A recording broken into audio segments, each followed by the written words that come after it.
Hello, everyone.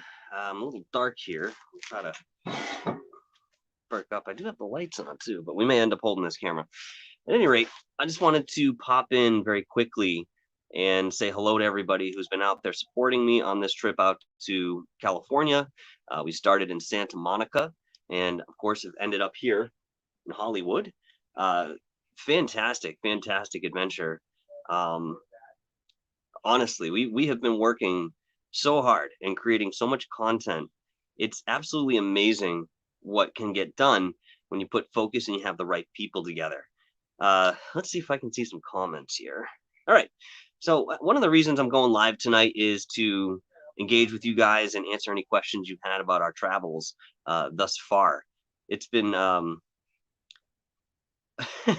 very hard to describe, actually. It's been the most incredible time I've had in a very long period, and yet we're still working, and it's not doesn't feel like work. It feels like fun, but we're working.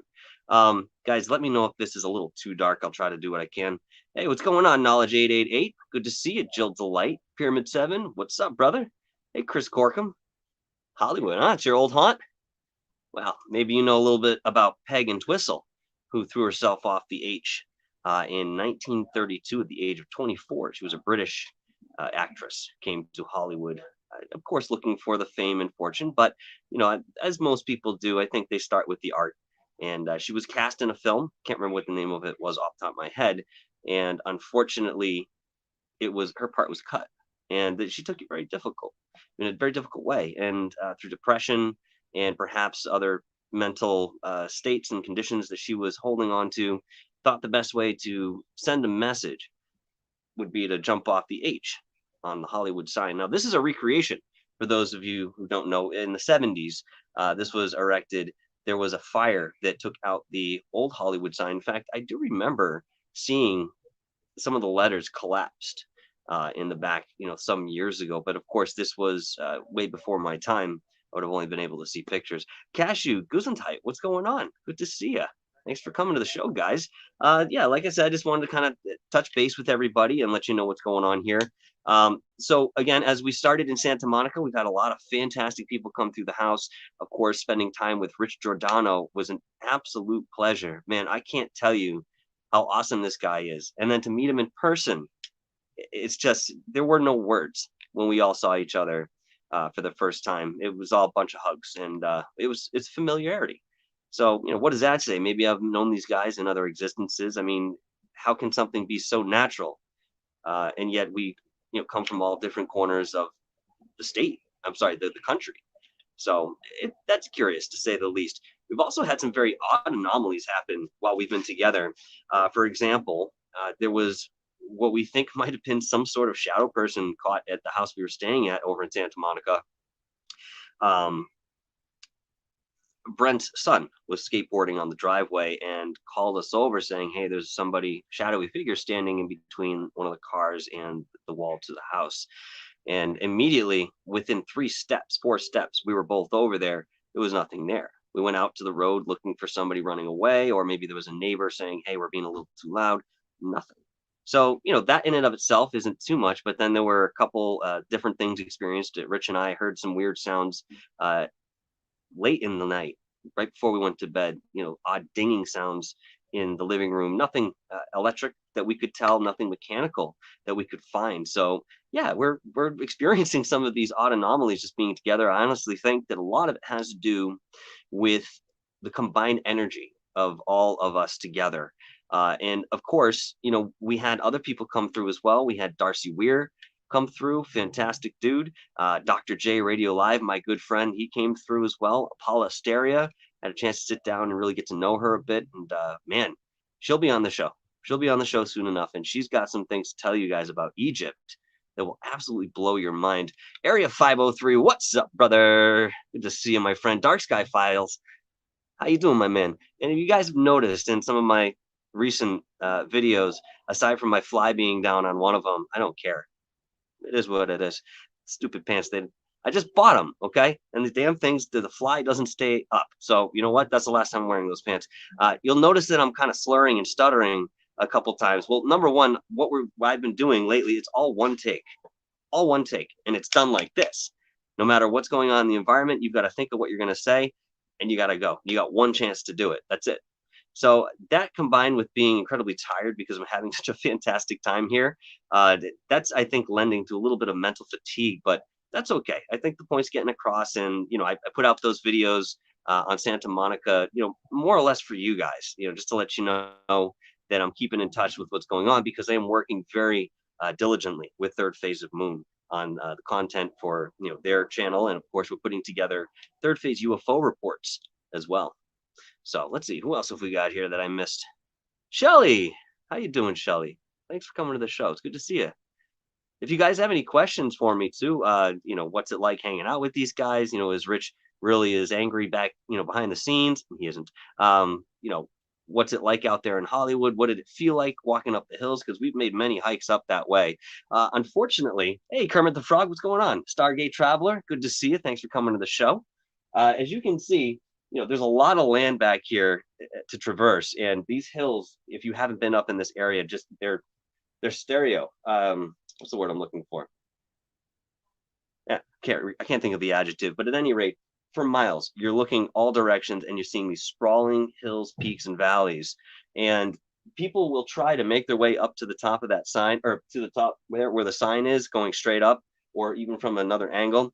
They've got helicopters and airplanes that fly around here all the time. I mean, maybe 5 minutes will go past and you got somebody sitting making a circle. And occasionally you'll hear somebody on the hill that's got a bullhorn. They're yelling down at them, get the fuck off the hill. So it's kind of curious to see, even at night when they shine down the spotlight.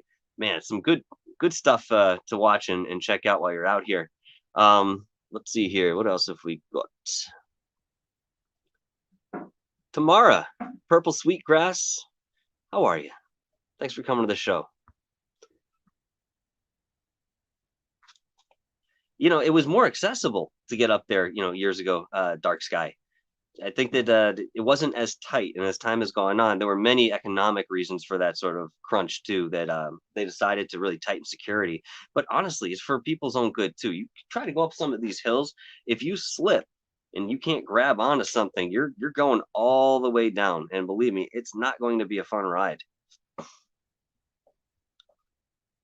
So, as you guys are thinking of questions, if you have any, I'll let you know that working with Third Phase of Moon, face to face, person to person, is an absolutely incredible, enlightening, engaging, educational, intellectual, inspiring, and creative process. It's absolutely fantastic working with these guys. And what you guys see on the show with them, those faces that they carry, the attitudes that they carry, that's how they are in real life. In fact, they're even more fun in real life. I mean, I haven't stopped laughing since I've gotten here.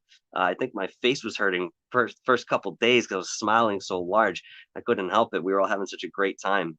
But again, in way of putting out this content, I know I came out here to work with Third Phase of Moon. I thought, well, let's try to put something together for Dark Hour Paranormal to let you know that the last episode that you guys enjoyed with the Georgian Hotel and the Santa Monica Pier. I know these have been short, but again, they're supposed to be short and sweet. That was filmed and produced by the Cousins brothers. So I actually had the opportunity for them to lend a little bit of their energy and education and experience into producing something for my channel, which I am beyond grateful for. These guys are always busy, always talking, always going somewhere. And it's just, to keep up with it is absolutely fantastic. And I have to say, it's, again, a very natural affair. Dr. J was a great time. When I got to meet him, we discussed his channel. I'm going to be working with him very closely to put out some of his content in a different way. We're going to approach it a different way. And you guys certainly keep your eye out for that, because Dr. J is fantastic. If you're not familiar with him, he's one of the great interviewers of our time right now. He really is. He's been doing it for 10, 12 years. Perhaps even more in respect to what we have in the field at large. And he's absolutely fantastic. Go and check him out. And of course, if you don't know Rich Giordano, you have to go over to GoofOn and you got to listen to, this guy talk. I mean, you're going to be rolling in your sleep laughing. You're going to be crying. You're going to be angry. You're going to be feeling serene. Every emotion that you can imagine goes through with him on his show. So, hey, Lisa Marie, what's going on? Nice to see you here. Thank you guys for coming in. I really appreciate it. Again, if you have any questions, go ahead and throw them in the chat. Please put them in capitals so that I can catch them as I'm going through here. And who else did I miss? I think I missed somebody up here. Wow, this is really out of my element. Usually I'm pretty, I don't do impromptu shows like this. This is fun. This is fun. Cosmic with Maddie and Daddy McClory. I'm gonna leave the last one alone. McCroy, whatever. Anyway, thanks for being here. It's good to see you, Comics and Maddie. Yeah. All right. So yeah, I have to tell you, being here, the energy itself is, if there is something paranormal, or people have talked about being up in the hills here and feeling uneasy, or some kind of dread or whispers in the wind, uh, I looked for it, and I didn't find it. Maybe some of this energy that's in the land is sort of overlaying it, folding over what could be there in a negative sense, canceling it out, overwhelming it. I don't know. But, truth of the matter is, wherever an event has happened, there's usually some sort of residual energy. And if not within the physicality, the replaying of that in, the human subconscious and the collective consciousness at large, it's going to always be there. It's a matter of who wants to go and pull it out. So, it's been an interesting trip. Kermit the Frog says, "How's the wildlife there?" Wildlife's absolutely cool, man. I got up this morning. Brent and I were checking out this little lizard. I say he's little. I mean, he was actually probably about this big. He's a sizable lizard just hanging on the wall. I know you guys who are native to this type of temperature climate. I mean, you guys see this stuff all the time. You keep in mind, I'm from the Northeast, man. We don't have anything like that. We got snakes, we got rattlesnakes, but not like you guys got out here. So I was hoping to see some sort of indigenous spider, or maybe a tarantula. I guess our buddy here that we're staying with has told me that there was a tarantula he saw a couple nights ago, just kind of very slowly drifting along. Man, I would love to see that. Coyotes are out here in full force. When the fire engines go by, even some distance away, coyotes start acting up. Then they trigger the dogs that are in the valley, and then they're both going back and forth until they're tired. It's kind of funny. I've never heard anything like that, never seen anything like that. And this is obviously, a first for me in the way of, the professional world of what I'm doing, and, is getting out after we've all been hunkered down for so long. But enough about that to say. Yep, coyotes as well.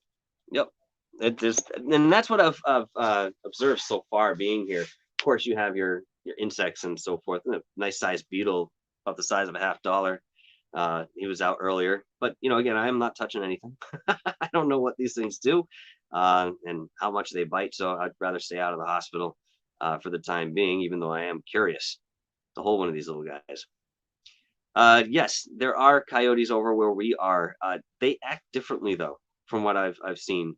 There's something different about the coyotes here, and I'm sure that makes sense. I mean, even the squirrels have a different patterning to their coats. I mean, some of them are different color. The ears are just a slightly extended. It's really neat to see the differences in the wildlife, from where I come from and where I am today. Cindy Lou, good to see you. Thanks for being here. Yeah, yeah, a lot of dogs will howl at sirens. And I found out today that the wildlife is no different. Yeah, Lisa, I'd love to see a scorpion. Absolutely love to. But even Rich has told me out in Arizona, he's only seen them twice when he was living there. And they were these very small scorpions. Usually when you think scorpion, I'm thinking something sizable, maybe something around this big. I mean, I don't really know because I've never seen one outside of any sort of educational display. I've never seen one in the wild. But yeah, Rich was saying they're really small. And yet I'd still like to see that. Certainly wouldn't want one in my sleeping bag, but that's that's another story altogether. Yeah, we're actually staying in a house that the Birds, that band from iconic band way back in, I think it was the 60s, 70s. I could be wrong. I'm not terribly familiar with their music. I do know their work. There are a couple songs that if I were to sing them or play them for you, you'd know them immediately, but may not know that was by the band The Birds. Yeah, these guys stayed here. As far as I understand, they actually ruined the bottom floor when they were here. But even in the house that I'm in right now, there is an incredible amount of history. And that's another thing I'd like to cover a little bit while I'm here. Some of the history, but it's so thick. It's so many layers deep. It's kind of hard to say, I'm going to start here and cover X, Y, Z. So maybe something in the way of a peripheral production. I'll put that together. But, of course, I like to try to tie it into the esoterics and the paranormal, even though I'm interested in, something like history. It all ties in together. One of the things that I had brought up conceptually on the first show that I released while I was out here was, does there have to be history in order for there to be paranormal activity?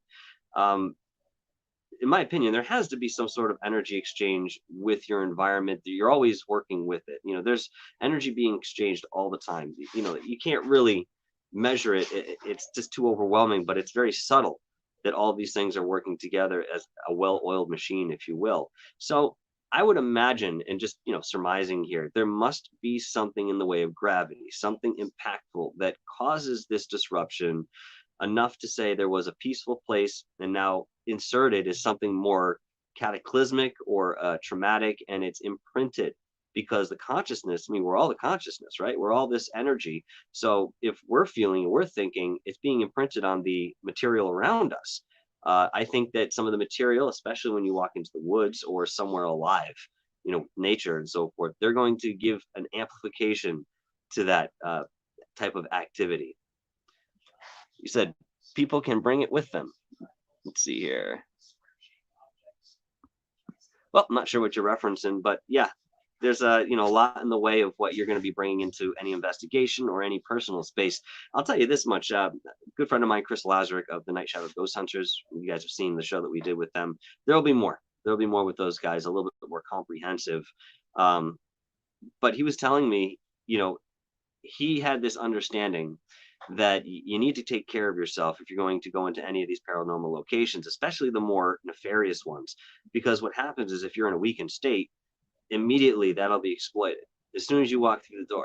And he actually worked with somebody who was a very, very clear clairvoyant. Now, I'll say that biting my tongue a little bit because this person had a lot of other things in their lives that they were using to sort of get away from that overwhelming sense of psychic activity. And let's put it this way, she was not a very healthy woman. She did not take care of her body or her mind, for that matter. So she ended up walking into a space, and this happened several times. The minute she got into this negativity, the body reacted, and she had vomited and had headaches, dizzy, passing out, this sort of thing. And this is because, again, she wasn't taking care of herself, but still wanted to go into some of these highly charged places. You wouldn't get on a boat and try to get behind a wheel, and steer this thing if you never had any experience. It's sort of the same thing. So you got to maintain yourself as well. What else have we got here? Ian, what's up, brother? Will Strong, welcome to the show, my friend. Tanya, how are you? Did I say hi to you? If I didn't, I'm sorry. Hello. We're going to be getting back to the interviews pretty soon, guys. I have a lot of things lined up coming up. Of course, I have Montauk. We're going to be doing that in 2 weeks, I believe. And that will be Long Island Bigfoot, wreaking havoc, myself, and hopefully Gary Hootenholler from Long Island Bigfoot Society, or New York Bigfoot Society, I think it is. But I know he's a very busy guy. He's been training for certain triathlons and whatever certain things he's doing. So I don't know if he'll join us, but we're going to have a hell of a time down there. That I will be putting together, not only in the way of a live, but you will have a premiere along with that. What's this? Kai, thank you so much for the $5 super chat. They say, I definitely check out Cobb Estate while you're there. Lots of paranormal activity in that area, and going to the San Gabriel Mountains. You know what, man? I would absolutely love to. Unfortunately, I am leaving tomorrow, and I probably won't have time to check it out this run through. But by no means, with the connections that I've made and the friends that I've enjoyed, I will be back out here and many other places, just like this in the same capacity. But Kai, thank you so much, man, for that $5 super chat. I really appreciate that, bro. Yeah, it's incredible. If you guys have never been out to California, just to feel it down here is really cool. I mean, we went down to the Strip earlier today down in Hollywood, and I've always made a general rule: you don't act like a tourist when you're traveling. You just don't do it. You act like you live there. But that Strip is under such duress from the economic issues that have been out here. There's so many people without homes, so many people, falling into certain mental illness because there is no help. It's really sad to see how things have, transpired out here. And I understand that, we went through what we've gone through, but I really hope that at some point soon there's going to be a committee that steps up in the city and says, listen, this is something we need to clean up, not only for the people, number one, but for what we have in way of preservation. Who knows? I don't want to see a place like this with so much history get run down and left to deteriorate over time because we couldn't keep it together as a society. It's really unfortunate and completely avoidable, is what I'd like to say about that. So let's see here. What else is going on? What else is going on? So we got Montauk coming up, as I mentioned. I'll be flying back home tomorrow. This week, I'll put something together for you guys in the way of a premiere. If I can't, well, I have some things to do for third phase UFO report. And, once I get through that, I mean, you guys are going to love what we have coming on that end. We'll be talking about some USOs because this isn't something that, we've really covered at large, and not because we didn't have interests, because there's so little in the shadow of UFO sightings and events like that. You know, if we do have some of this supercavitation technology, I mean, why would water be the only medium that it could transpose through or traverse through, is what I should say. A lot of thought about this, but you guys watch the third phase of Moon episode tonight, and you're going to see Brent and Blake and myself talking about these phenomenons at large, and we even have a few treats in there for you in the way of scenery. So please go and check them out. It's going to be a fantastic show. Again, that's third phase of Moon later on this evening. Coral Ann, what's up, love? Thank you for being here. Let's see. Yep, it's hard not to love California. Even being from the East Coast, I'm somebody who is supposed to be a bit more rigid in the way of attitude and so forth. And obviously the people out here, by and large, are very warm. You can smile at them; they'll smile at you back. You say hello, good day. Northeast is much different. You fall and trip, smash your face in the ground. People just kind of tiptoe around you, make sure that doesn't influence what they're doing that day. Much different world, much different world. And of course, you have this sense of relaxation that I mean, good God, look at this view, and you're only getting a small sliver of it. I mean, this, you want to talk about being blessed in any sense of the word. This is it right here. But what I've found out through my time, working towards certain goals with Dark Hour Paranormal, and of course being pulled in with third phase of Moon and working with Rich from GoofOn, I've learned a very simple concept to have a lot of grounding in way of experience. And that is that if you believe in yourself and you believe the vision that you have, you can make it happen. And it doesn't always have to be an intellectual endeavor. You can put this out and know this is coming. And sure enough, you turn this way or that, you're going to find it in front of you, and you're going to be just as surprised that you manifested it. I have a lot of experiences that have been out here wherein I was using The Secret. Even to get out here, I was using that concept, The Secret. I didn't know how I was going to do it. I just knew I needed to be here, and I knew that the universe would help me get there. Sounds like you're, maybe standing on something flimsy with that, but believe me, through experience, I can tell you, Rich can tell you, I'm sure if you ask the brothers, they can tell you, the secret works. Thoughts do manifest.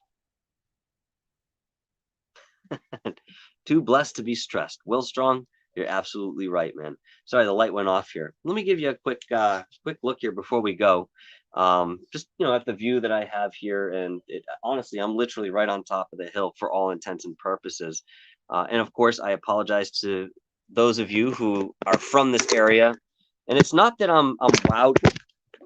It's not that I'm wowed necessarily by the whole infamy of this place. It's not about that for me. For me, it's about being in this particular area, knowing that this is a sacred space and always has been. In fact, there are very few spaces, I think, over the course of what's out there, that has sort of retained some of that original energy, possibly from an indigenous culture that once lived here. It's still here, imbued in the land, in the people that live here. The attitude reflects that spirituality. Of course, Again, there's a little bit of awe coming from where I am because people are much more uptight in way of certain things, even in way of talking. But I was a little surprised. I do have to admit, I was a little surprised to find out that there were so many people out here who had no idea what UAP meant. I mean, what did we just go through with the 180 days to disclosure? I mean, how many people were glued to their channels on those mainstream media outlets? And they had no idea. But there were a handful of them that could tell us what a UFO was. Thank God. I mean, the terminology and the what is it? Good Lord, I'm tired here. I can't think of the word. That acronym has been around for a very long time. So, how much connection are we really making here with what the mainstream has been talking about in way of UFOs? And is this something that'll just kind of drop off into obscurity because the 180 days is concluded, and so we're moving on to something more current in way of news? I don't know if you guys can hear it. They're yelling at somebody up there right now. Oh man, this place is beautiful, absolutely magical, and incredibly old. It's easy to just take it in and just shut the mind off. I'm just take one quick look at the chat here, see what you guys are saying. All right. All right, guys. Well, I don't see any more questions in the chat. I just want to thank you guys for being here along with me. And thank you for all of your support, not only for Dark Hour Paranormal, but for GoofOn and for Third Phase of Moon, Third Phase UFO Report. I want to thank you guys for all of that. I mean, it means the world to me. We're all very busy, and there are many times I feel that I haven't said thank you enough. And I just like to take a moment, just sincerely from the bottom of my heart. I want to thank each and every one of you because it's all about you as an individual that supports our channels and keeps tabs and has the interest and passion that we do. Submitting things to us to review, whether that's providing your own research and intelligent deductions as well, your experiences. Each one of you have made a difference in my life, and I humbly thank all of you. All right, guys. I think I'm going to let you go for the evening. It's about that time. We're going to finish up with some edits, and once that's done, it's time to relax. It's what we do out here in California, I guess. Thank you very much, guys. I appreciate you. Thanks for being here at the show. And thank you for the super chats. Moderators, you guys are awesome. Thank you so much. And everyone, I don't know what to say. I don't know what to say. Just overwhelmed out here with beauty and energy. And if I continue on, I'm gonna start rambling. So, all right, guys, thank you very much. Have a fantastic rest of your evening, and stay insightful, stay curious, and do your research. We'll see you next time.